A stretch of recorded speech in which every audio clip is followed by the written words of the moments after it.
주식을 좀 트레이딩을 활발하게 내가 하는 거에 관심이 있고 할 수 있다 하시는 분들은 이제 박스권 상단에 간 업종들을 팔아서 맞습니다. 좀 박스권 하단에 머물러 있는 업종들을 사는, 그리고 이게 뒤바뀌면은 또 다시 트레이딩하는 이런 식의 전략을 당분간은 좀 가져가야 되는데, 난 이런 게 너무 머리 아프고 복잡하다 하시는 분들은 좀 박스권 하단부에 있는 상대적으로 싼 업종을 매집을 해놨다가 맞습니다. 기다리는 거죠. 맞아요. 하반기까지. 맞습니다. 그런 전략을 좀 쓰시면은 좋을 것 같다는 말씀을 해주셨습니다. 자, 그러면 이제 다음 질문으로 이제 1분기 실적 시즌에 대한 이야기를 좀 해야 될 것 같은데요. 1분기 실적 시즌에 대한 평가는 좀 어떤가요? 실적 시즌 전망하더라도 굉장히 불안정이 있습니다. 네. 오늘 갑자기 엔비디아가 10% 빠졌다 그러고. 아, 그렇죠. 예. 그리고 갑자기 테슬라는 실적 쇼크인데 급반등하고. 그렇죠.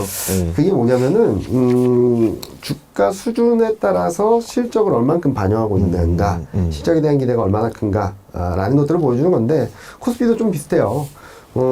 반도체 실적에 대한 기대가 엄청 컸잖아요. 그리고 실적 잘 나온 건 맞는데 그때부터 주가가 오히려 눌리고 있죠. 네. 그 이유는 실적 기대를 반영했기 때문에 전자는 8만 원, 닉스는 18만 원을 갔던 거고, 그보다 더 좋다라는 컨빅션이 있어야지 또 올라가는 그림이 나타나겠죠.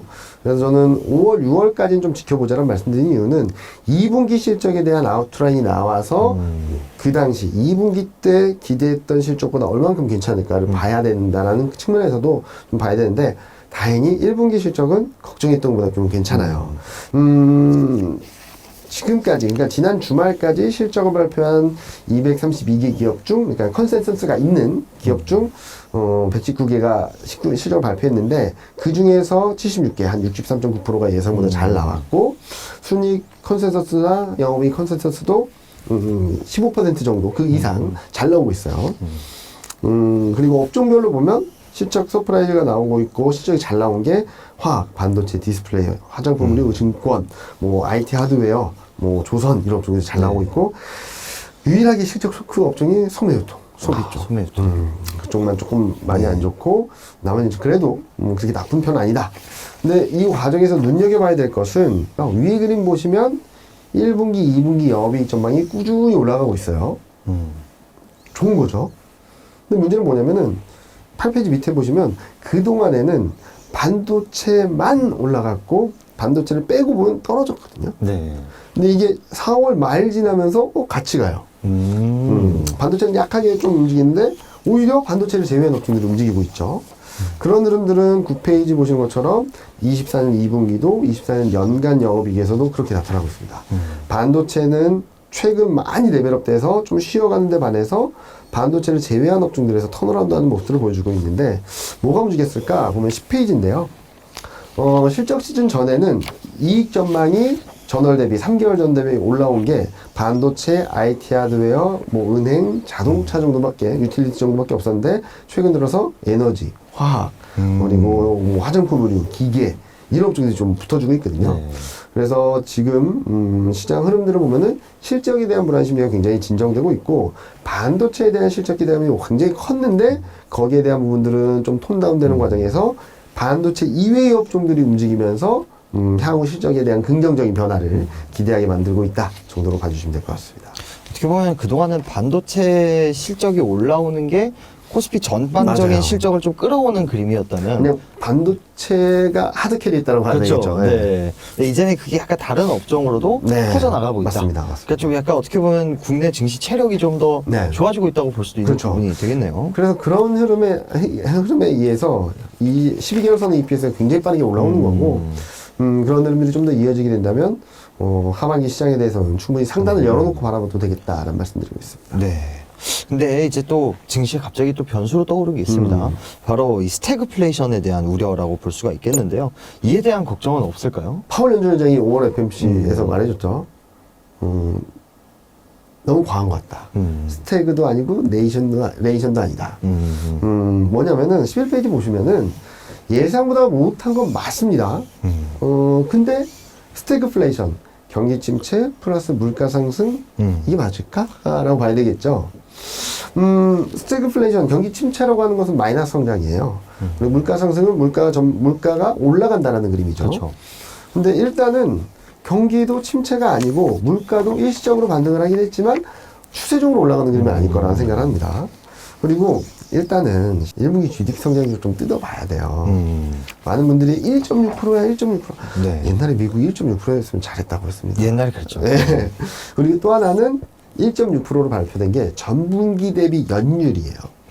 한국이 발표하는 방식과는 다른 거예요. 네. 한국이 했던 방식대로 전년 대비 변화율하면 3%입니다. 아, 그러니까 이게 직전 분기 대비 연율. 네. 그러니까 저는 전년 대비 아니에요. 이렇게 딱 단순히 비교한 건 줄 알았는데 그 개념이 다르군요. 다르죠. 네. 전년 대비라면 3%라니까요. 오. 한국보다 훨씬 높다니까요, GDP 네. 성장률이. 근데 스태그플레이션 아닌 것 같고, 네. 또 하나는 1분기 GDP 성장률 이렇게 예상보다 못했나 따져보면 첫 번째가 재고가 많이 줄었고 두 번째가 수입이 많이 늘어나면서 순수출이, 그러니까 수출에서 수입을 빼준 게 마이너스가 컸어요. 자, 그럼 수입이 많다는 의미는 경기가 나빠진다는 의미일까요? 아니죠. 그건 아니죠. 네. 수요가 괜찮다는 네. 얘기겠죠. 아니면은 좀 싼 거를 더 사고 싶어 한다는 의미가 될 수 있어서 내용이 그렇게 나쁘진 않았다. 그리고 미국 경기가 둔화되는 건 맞지만 물가가 오르는 건 아닙니다. 일시적으로 반동하는 거지. 그렇게 보면은 뭐 슬로우플레이션 저도 그거는 동의하지 않는데 네.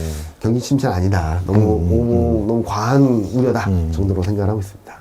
네. 그러니까 스태그플레이션이라고 하는 게 실제로 나타나려면 지금 미국의 이 뭐 전년 대비 변화율로 봤을 때는 3%, 직전 분기 대비 연율로 봤을 때는 1.몇%인데 이 정도로는 스태그플레이션의 경기 침체라고 보기는 좀 어려운 것이죠. 어려운 거라기보다는 너무 앞서갔다. 네. 너무 앞서갔다. 그리고 가능성이 없다라는 말씀을 드리는 거라기보다는 지금 현재 상황을 놓고 봤을 때 가능성도 굉장히 낮긴 하지만 너무 앞서가서 시장의 불안 심리를 조장했던 정도다. 이게 현실화되려면은 한두 분기 더 봐야 되긴 하겠지만 네. 현실화될 가능성도 굉장히 낮다라고 네. 생각하고 있습니다. 물가도 이제 좀 뭐 일시적으로 컨센보다 좀 튀는 정도지. 맞아요. 이게 막 다시 오르기 시작하는 그건 그림을 아닙니다. 보여주고 있지는 네. 않으니까 좀 과한 우려인 것 같다라는 말씀을 해주셨습니다. 알게 모르게 유가가 78달러, 80달러 밑으로 갔습니다. 네. 많은 분들이 90달러, 100달러 간다고 했는데 그런 그랬었죠. 흐름들은 네. 아니에요. 예.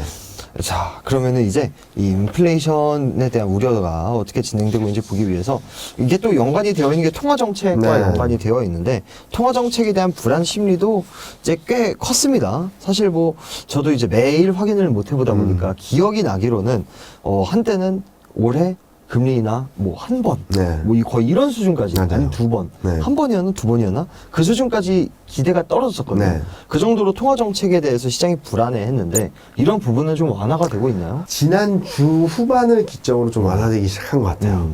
일단은 12월 FMC 내재 금리가 4월 초 이후, 그러니까 4월 10일 날 CPI를 확인한 이후 5%대에서 왔다 갔다 하면 완만하게 올라갔어요. 그러다 5.046까지 갔거든요. 연준이 점도표는 4.6. 그럼 44bp 정도, 45bp 정도 갭이 있는 거죠. 자, 생각해 볼게요. 그럼 45bp 정도가 합리적인, 그러니까 5%가 합리적인 숫자가 되기 위해서는 연준의 점도표가 한 번으로 바뀌어야 돼요. 그렇죠. 네. 합리적일까? 그걸 생각해야 되겠죠. 첫 네. 번째. 두 번째로는 지난 주말에 고용지표랑 그리고 5월 FMC를 지나면서 좀 진정되는 모습들을 보여주고 있는데 저는 이런 흐름들이 좀 더 이어지지 않을까라는 생각을 하고 있어요. 아직까지 갈 길이 멀다 라는 말씀을 드리고 있는데요. 좀 정리해서 보여드리면 16페이지 그림이거든요. 이게 위의 그림은 4월 30일 그러니까 FMC 직전의 컨센서스입니다. 기자님 말씀해 주신 것처럼 12월의 첫 번째 금리나 3월 달의 네. 두 번째 금리다. 올해 한 번이네요. 네, 한 번. 네.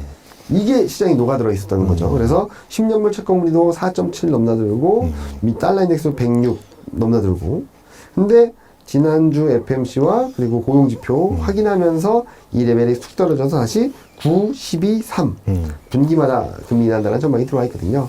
자, 그러면은 무슨 근거로 그때 컨센서스가 너무 과했다라고 네. 보느냐.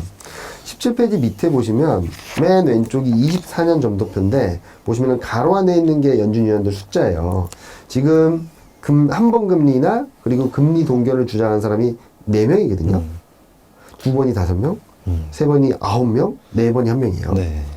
자, 그러면은 한 번 정도의 금리 인하가 대세가 되려면 두 번 전망을 했던 5명은 모두 다 가야 되고요. 네. 그리고 3번 전망했던 사람들도 저쪽으로 가야 돼요. 네네.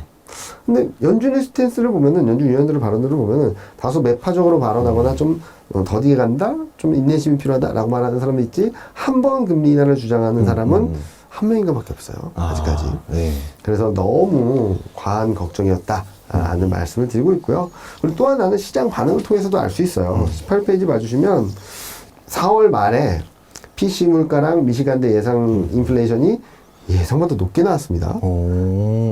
근데 채권금리나 달러 인덱스는 그렇게 반응하지 않았어요. 네. 19페이지 봐주시면 밑에 그림이 최근 24년 4월 이후 미국채 10년물, 달러 인덱스, 미국채 2년물인데 자 보시면 급등을 하는 모습은 아니죠. 그러네요. 쫙 치고 올라갔다가 특히 PCPI를 확인하면서 쫙 치고 올라갔다가 고공행진하다가 지난주에 꺾인 흐름이지 쭉쭉쭉 치고 올라가는 그림이 아니었어요. 그러니까 그 한 번 금리 인하가 시장에서 생각할 수 있는 최대치였다 정도로 보고 있고 좀 과했다 정도로 판단을 하고 있습니다. 한 번 금리 인하까지 했을 때는 진짜 10년물 금리도 튀고 이렇게 굉장히 불안정한 맞아요. 모습을 보였었는데 지금은 이제 좀 약간 시장에서도 이게 좀 과했나? 네, 맞아요. 싶은 듯한 맞아요. 반응을 네, 이제 약간씩 보이고 있는 듯한 맞습니다. 그 모습이 보이고 있습니다. 자, 그런데 시장에서도 이렇게 태도를 좀 바꿨던 게 전환점. 그 전환점 바로 5월 FOMC였던 것 같은데요. 이 5월 FOMC에서는 어떤 중요한 포인트가 있었나요? 일단은 20페이지 보시는 것처럼 금리 동결은 큰 문제가 아니었습니다. 관건은 QT, 양적 긴축을 하고 있는데 그 흐름들을 어떻게 가져갈까. 근데 예상보다 많은 규모가 줄어들었고요. 네. 예상보다 빠른 시점에 QT를 시작한 QT 테이퍼링, 네. 한도를 축소하는 그림들을 보여준대요. 지금은 국채 600억 달러, 그리고 MBS 350억 달러, 950억 달러를 사들이고 있거든요. 최대치로. 네. 근데 6월달 이후, 그러니까 6월달 이후부터는 이걸 600억 달러로 낮춰요. 그럼 약간 유동성 부담이 좀 줄어드는 거죠. 그렇죠? 네. 유동성이 풀린다라기보단 유동성 부담이 줄어든다. 그리고 또 하나 알 수 있는 거는, 자, 많은 분들이 걱정하셨던 금리 인상, 물가 때문에 또 금리 인상한다라고 하면은 이런 QT 테이퍼링을 할까요, 말까요? 이렇게 안 하겠죠. 안 하겠죠. 유지를 하겠죠. 그렇죠. 네. 좀 더 지켜보자라고 하겠죠. 무슨 말씀을 드리시냐면 이 QT 월 한 상한 한도를 시장이 예상했던 것보다 더 많이 줄인다는 의미는, 자, 우리 통화정책 방향성은 완화야. 금리 인상 아니야. 라는 시그널을 또 다르게 보여준 거라고 생각하고 있어요. 그래서 파월 연준장은 기자회견을 통해서 금리 인하, 금리 인상, 특히 금리 인상은 가능성이 낮다라는 것을 일축해줬고, 금리 인하에 대한 부분들에 대해서는 되게 명확하게 말해주지 않았는데 디스인플레이션은 재개될 거다라는 전망을 계속적으로 견지했고요. 그리고 스태그플레이션 위험은 아니다라는 얘기를 하면서 전반적으로 중립적인 스탠스일 수는 있겠지만 저는 QT를 통해서 방향성은 보여줬다 정도로 생각을 하고 있습니다. 그래서 5월 FOMC 이후에 시장은 좀 안정을 찾는 모습들을 보여줬고 좀 안도하는 모습들을 보여줬기 때문에 저는 좀 긍정적인 변곡점이 되지 않았나. 그러니까 이것 때문에 좋아질 거예요 라기보다는 시장이 막 나빠지는 그림에서 이제 좋아지는 그림 쪽으로 가는 그림의 중간다리 역할을 하지 않았나라는 생각을 하고 있습니다. 그래서 전반적으로 5월 FOMC에서는 약간 그런 걸 보여줬던 것 같아요. 시장에서 일각에서 이제 이야기가 나오던 금리 인상세, 네. 뭐 연내 금리 1회 인하세, 그죠. 뭐 여러 가지 불안한 요소들이 있었는데 그렇게까지 불안해할 필요는 없어. 이 정도의 네. 메시지가 있었다고 좀 평가를 할 수가 있을 것 같습니다. 그러니까 극단으로 가 있는 금리 인상 많이 할 거야. 금리 인상 할 수도 있어. 이 극단으로 가 있는 심리가 아니야. 이쪽으로 모여라고 중립으로 모이게 네. 만들어준 계기가 되지 않았나는 생각을 하는데 시장에서는 이걸 더 걱정했다는 거죠. 금리 인상까지도 네. 이걸 걱정했기 때문에 그동안 불안정했던 통화정책에 대한 불안 심리가 지금 진정되고 달러 인덱스 채권금리 좀 슬로해지는 구간으로 들어가면서 좀 좋은 흐름의 전환점이 됐다라고 생각하고 있습니다. 자, 그럼 이런 통화 정책에 대한 불안, 이게 좀 완화가 되긴 했는데 사실 뭐 완화가 됐다, 다시 불안해했다. 이것은 맞아요. 패턴입니다, 패턴. 왔다 갔다 하죠. 맞아요. 거의 작년 네. 말부터 그때는 뭐 금리 인하 올해 4번은 할 걸? 아니요. 6번은 할 걸? 작년 말에는 7번이었나요? 네. 그렇게까지 하다가 갑자기 불안해졌다가 갑자기 완화가 되고 있다가 이게 몇 번이 패턴이 나타나가지고 맞아요. 좀 궁금한 게 이 지금 완화되고 있는 이 스탠스가 좀 일시적인 요소일지 좀 지속적으로 쭉 갈 만한 요소일지 그게 궁금합니다.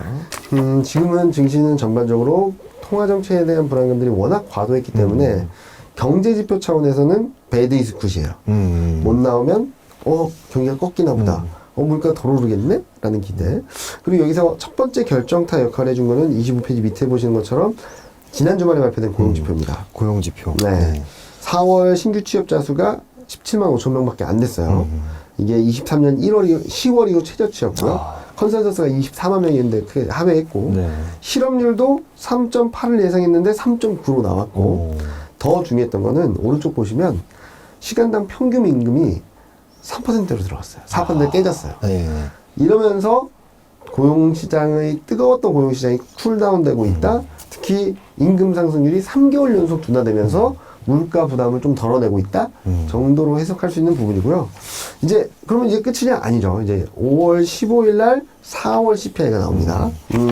이게 아직까지 불법 컨센은 없어서 클리블랜드 연회에서 발표하는 인플레이션 나우 기준으로 가져왔는데 4월 달에는 헤드라인 CPI는 3.5, 3.5 거의 플랫해지는, 그러니까 2달 연속 급반등을 했던 게 멈추는, 그리고 코어 CPI는 한 달 정도 플랫했던 게 다시 3.65로 떨어지는, 그러니까 디스인플레이션이 계속적으로 진행된다, 유효하다라는 시간을 보여줄 것 같고, 5월 31일에는 또 4월 PCE가 발표되는데 여기도 같은 맥락이에요. 코어 PCE는 둔화, 그리고 헤드라인 PCE는 정체. 이런 그림들을 보여주면서 전반적으로 5월 중후반까지도 물가가 그렇게 디스인플레이션이 재개되고 있다. 시장에서 너무 불안해하지 말자. 이런 그림들이 나오면서 채권금리 하향 안정, 달러 하향 안정, 이로 인한 시장의 위험선호 심리 회복, 이런 것들이 좀 반등으로 이어질 수 있겠다. 물론 심리 변화에 따른 등락은 있고 옵션 만기에 따른 수급 변화에 따른 등락은 있겠지만 비중 확대 기회이지 여기서 막 2,600 깨고 2,500 깨고 그런 그림은 나오지 않나, 나올 가능성은 극히 낮다라고 보시면 될 것 같습니다. 자, 그럼 이렇게 통화 정책에 대한 어떻게 불안함이 완화되면은 일반적으로 채권 금리는 좀 하향 안정화가 되고 그렇죠. 달러 가치, 달러 강세도 조금 누그러지는 네. 그런 것들을 좀 예상할 수 있을 것 같은데 그런 현상이 일어났을 때 국내 증시에는 어떤 영향을 줄 수 있을까요? 일단은 채권금리가 하향 안정되면은 27페이지 밑에 보시는 것처럼 저는 단기적으로는 4.3% 정도까지 10년물 국채금리가 떨어진다고 봐요. 네. 근데 이게 왜 다시 반등하냐? 그 그림은 아까 말씀드렸던 6월 달에 또다시 유동성 부분, 그리고 이제 6월 FMC를 앞두고 통화정책에 대한 심리가 또 왔다 갔다 하는 것들. 그렇지만 궁극적으로는 저희는 하반기로 가면 갈수록 떨어지는 그림이다 라고 말씀드리고 있고요. 그리고 28페이지 보시면은 달러 인덱스는 단기적으로 103포인트 지지적 테스트. 그러다가 6월 22 통화정책회의 결과에 따라서 반등이 나올 수 있다. 그렇지만 궁극적으로는 올해 연말까지는 100을 깨는 그림으로 생각을 하고 있다고 봐주시면 될 것 같아요. 자, 그러면은 달러가 변하고 채권금리가 변하면 위험선호 심리가 살아나는 것도 있지만 국내 증시에는 수급에 좋은 영향을 주고 있습니다. 외국인 선물 매매인데요. 패턴이 올해 1월하고 똑같습니다. 3주 동안 6조 이상 매도, 코스피 220포인트 레벨 다운. 네. 1월 달에도 그랬고 4월 달에도 그랬어요. 근데 이게 저점권에 다시 다 오니까 조금씩 매수하고 있는데 이런 외국인 수급을 왔다 갔다 하게 만드는 게 미국채 10년물이거든요. 위에 왼쪽 그림이 뭐냐면 미국채 10년물 달러, 엔달러와의 상관관계인데 이 세 개랑 비슷하게 마이너스 0.8에서 0.9 왔다 갔다 해요. 거의 정반대로 가는 거죠. 즉 채권금리가 떨어지면 외국인 선물을 사고 채권금리 오르면 외국인 선물 팔고 이 그림이라는 거예요. 그래서 채권금리가 하향 안정될 때는 외국인 선물 쪽에서 좀 들어올 수 있겠다라는 말씀드리고 있고 31페이지 그림 뭐냐면은 이제 달러 인덱스가 좀 진정되면 원달러 환율도 1300 중반대 정도 내려갈 수 있겠죠.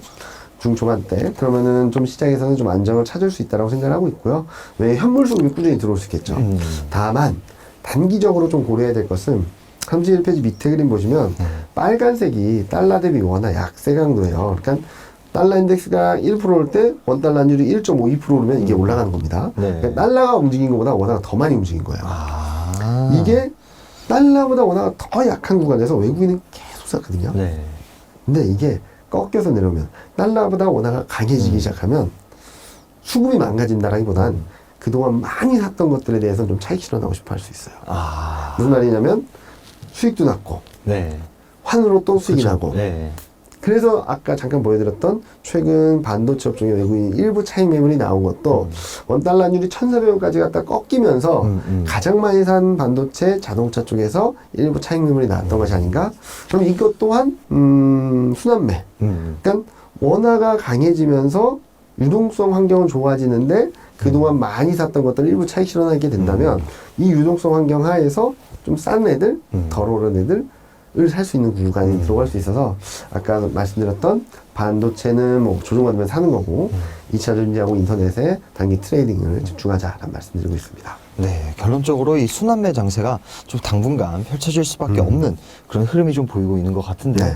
뭐 이렇게 만약에 원달러 환율 이게 좀 낮아진다고 하면은 외국인 입장에서 봤을 때는 반도체나 뭐 이런 것들, 자동차 이런 업종들은 수익도 났는데 이 지금 팔면은 내가 5달러도 비싸게 맞아요. 받을 수 있다. 맞아요. 환이익도 볼 수 있다. 네네. 이러면은 차익 실현에 대한 욕구가 네. 일시적으로는 이제 커질 네, 수밖에 맞습니다. 없는 네, 그런 모습이 나타날 수 있겠죠. 그 돈으로 뭘 살까 네, 얘가. 고민을 해야 되는 거죠, 이제. 그걸로 뭐 치킨 사 먹지는 않을 거예요. 그죠. 네, 뭘 살까? 이걸 고민을 해야 되는데 그걸 고민해서 나올 때 결국 패턴은 순환매다. 이제 이런 말씀을 좀 네. 해주신 것 같습니다. 네, 오늘도 이렇게 방송을 좀 진행을 해봤고요. 오늘 이제 5월 전망. 그리고 사실 일부 하반기 전반적인 전망에까지 이제 좀 이야기를 해주셨습니다. 그래서 뭐 결론적으로 요약하면은 당분간은 약간 불안할 수 있다. 하지만 연말까지는 좀 그래도 꽤나 코스피 상승세를 맞습니다. 기대를 할 수가 있기 때문에 내가 좀 트레이딩에 관심이 있으면 이번 기회를 트레이딩 기회로 삼아야 되고 내가 트레이딩까지는 머리 아파서 못하겠다 싶으면은 좀 내려올 때 매집했던 것들을 연말까지 좀 갖고 가는 이런 전략이 유효할 것 같다라는 말씀을 이제 해주셨습니다. 이제 오늘 이제 말씀에 이경민 부장님 나오셨고요. 저는 진행의 이종화 기자였습니다. 감사합니다.